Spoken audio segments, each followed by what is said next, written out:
Libertarianism is pro-immigration, pro-market, pro-trade. More competitive, less centralized. Not military confrontations, but peaceful interaction. The war on drugs has been actually an unmitigated disaster. Income married with desire creates demand. Desire, hunger, is nothing without wherewithal. There's lots of hungry people in the world. There's not any money. But you marry income with hunger and you get food demand. And that's what we've seen here. Just to give you an idea of this miracle of Malaysian palm oil, these are fresh fruit bunches. These nuggets on here, these palm fruits, they grow on these palm trees. And they got literally millions of acres of these palm trees. They've grown the dwarf variety so they can stand on the ground and cut these bunches off. And they put them in stacks like this. They load them on trucks. They take them to the factory. They put these things into large, giant pressure cookers about the size of an oil tank car. They put it into a pressure cooker. They superheat it. It softens the product. They take it out and they put it what looks like an old-fashioned meat grinder that your mother used to have to change beef into hamburger. They stick it in there and they squeeze the heck out of it. And the oil comes out, and what's left is like a hemp, like a rope. And that's the offals that they take away. But that oil runs out of there. These things are about 40% oil. And they create the largest amount of vegetable oil in the world. And this is all done by hand. You see these guys? Millions of these guys harvesting this stuff by hand. They cut these bunches off the trees with a knife, every one, and they throw them into a truck. And they're constantly turning these people over. But these Malaysian palm oil fields just run as far as the eye can see.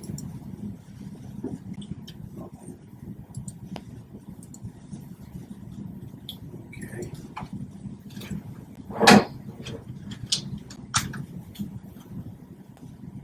Okay, now, I said that soybeans are protein. Protein is meat. Meat has to be a function of prosperity. This is the trend of soybean production in the world. In 1995, the world produced 125 million tons of soybeans. This year, it's up to 360 million tons. That's 188% growth in 23 years. This thing is going to triple in a quarter of a century. It is a direct measure of global wealth. The crop this year is a record 360 million tons. The average increase the last 23 years is 10 million tons a year. 10 million tons a year. It wasn't that long ago, 23 years ago, that we only produced 125 million tons worldwide. Now we're adding 10 million tons year in, year out. This is new buyers of meat. That's all it represents. Incidentally, during this period, China usage rose 91 million tons, or 39%. That means the other 144 million tons went to other developing nations, non-China. Millions and millions of people around the world outside of China are eating better. That's what that number shows you right there. This is soybean harvest in Mato Grosso, Brazil. This is 31 combines harvesting soybeans, followed by 12 corn planters. They come right behind the bean harvest and they plant corn, a double crop. And this is Mato Grosso, Brazil. This expands here. They say there's more uncultivated land in Mato Grosso, Brazil than is currently farmed in the U.S. Corn Belt. This used to terrify U.S. farmers. But what they've discovered is this is no longer a threat. This has become a necessity. This much wealth in the world and people eating better is why we've got to have this. If this wasn't going on, the prices of soybeans would be $30 a bushel. And your vegetable oil and your meat would be much more expensive than it is.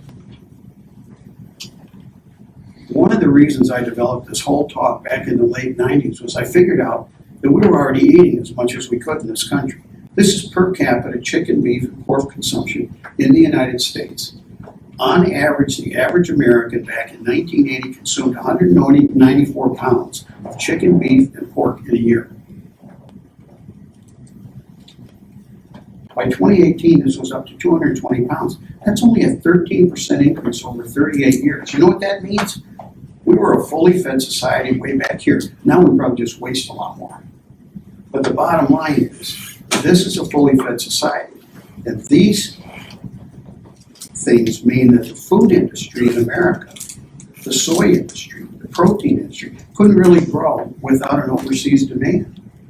We're already feeding as much as we could here. So let's talk about China.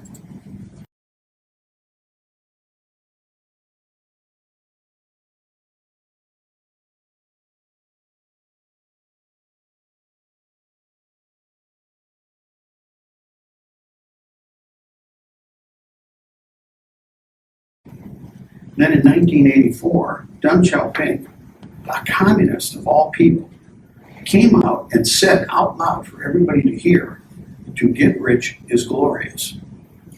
And this is what happened. The rural people started leaving the farms in droves and going to the cities, to the urban areas, such that 22 years later, the urban areas were down to, or the rural areas were down to 64% of the population. And the urban area was up to 454 million people out of 1.27. This doubled from 18 to 36% in 22 years. By 2011, these two lines had crossed, roughly 700 million people in the rural areas and the urban areas. Now, all these people in the city, they're not farming anymore. It's no longer subsistence farming. These guys are producing manufactured goods for the most part to be shipped around the world to Walmart, Costco, and every place you shop for a bargain. And they're not farming anymore. The rural areas have less people than they had 33 years ago, but they're still producing as much food. 40 years after this, the start of this chart, 59% of the people in China are living in urban areas. That means they're living in the cities. They're not farming, they're not producing food. They're eating food. They're buying food. They're earning money. 825 million people. If you take the difference between this number right here and this number right here, you get 2 United States of America. 660 million people have joined the middle class in 40 years, adding 2 United States. You want to talk about helping the less fortunate, feeding the poor? In 1960, 30 million people starved to death in China because of the Great Leap Forward. And then they did this. In China, in 2014, they added 1 million millionaires. Now, they have roughly 3.5 million millionaires. 89,000 Chinese are worth more than $100 million. China has 819 billionaires as of last year. And they got 1.5 billion mobile phones. When I was a kid, we used to talk about eat your vegetables because the Chinese people were starving. They literally were. Not anymore. They have an obesity problem in China. And it's all because Deng Xiaoping embraced trade, opportunity, property rights, all the things we did. And this miracle was created because we helped them. We sent them our managers and our know-how, and they sent unlimited amounts of labor and intellect into the cities to do the work. This is Chinese soybean oil consumption. Look at this trend. This line right here, you go back as far as you want to go, it was always flat. They didn't have any money. They weren't buying vegetable oil. And then here in 1984 is Deng Xiaoping. And boom, this thing goes from 200,000 tons to 1 million tons in 2 years. And it stayed flat until here, which is 92, which is when the Uruguay round ended. And China was opened up to trade with the rest of the world. And the factories started being built.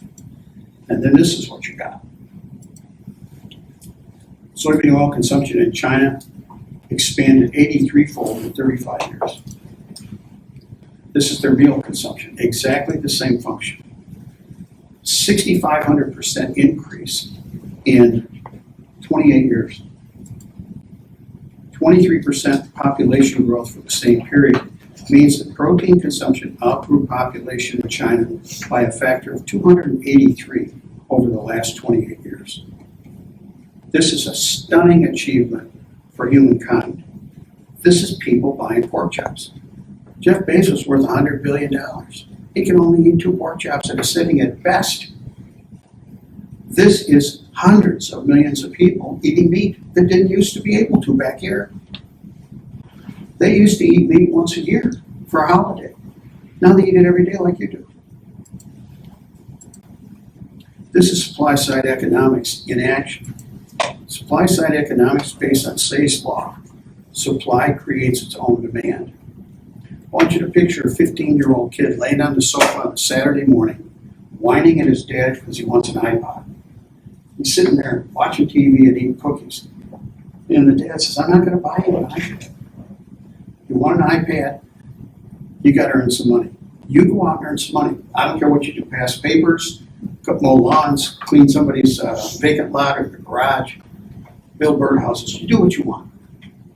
The kid goes out and he creates a way to make some money. Comes back in 2 months and he tells Dad, I got $150. I want my iPad or whatever. So the dad matches it. This kid who had strictly, he was just want. He had no resources. He was want, but he was a storehouse of wealth. He supplied goods and services to his neighbors, and he got payment for it. Production is the key. Without production, there is no consumption. Supply creates this demand. The kid became demand by supplying other people with what they wanted. They gave him money. He became demand. Now, multiply that deal by 600 million Chinese who left the farm where they couldn't earn any money and went to the cities. Their income went up tenfold. A school teacher in a Chinese village 20 years ago made $300 a year, $1 a day. And he was feeding his whole family. So they were eating next to nothing. Now he works in a factory in Beijing or Shanghai. He sends a third of the money home that he's making. A third, $900.